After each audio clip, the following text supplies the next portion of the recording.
decided to create Dial for Lucid Dreams because I spent a lot of my life not feeling like I had a place, not feeling like there was a space for my voice, for me to share it or for me to be heard.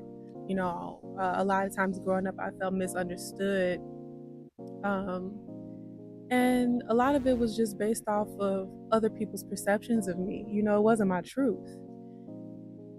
And along my own healing journey, I've learned a lot about truth, about what it means to be in your truth and what it means to tell the truth, what it means to be honest with yourself, because then I realized that as I'm honest with myself, as I accept my own truth and what's real for me, then I'm not asking anybody else to accept it, and I'm not looking to anybody else for validation or confirmation that what I feel and what I know is real. It just is.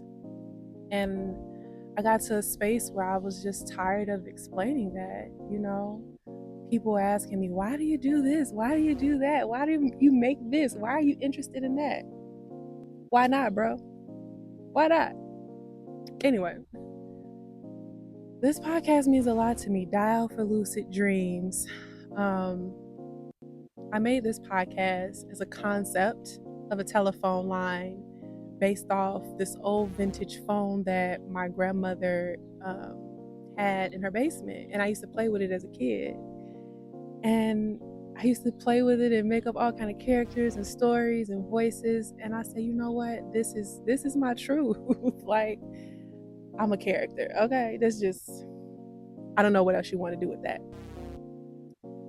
But for me to express it and share it means so much to me, because I used to be in my grandma's basement when I lived with her growing up, just creating and making up stories and writing poetry and dancing and doing all these things. And that was a safe place for me. That was a place where my creativity got sparked. That was a place where I really started to learn more about my identity apart from other people, right? And so now it just feels like the right time to share it, to share all these thoughts and things, all these characters and voices and ideas and music. Now, the music, most of it is music that I've created over the past several years. So it's not new to me, but it's new to you. And I'm just really grateful to be able to share it, because I feel like all those versions of me need to have this space, and that's what this is for. This is a space I've carved out for all the versions of who I am, and to let myself be that, to share my growth, my process, my joy. Really. So I'm really excited for you to check out Dial for Lucid Dreams, now streaming everywhere.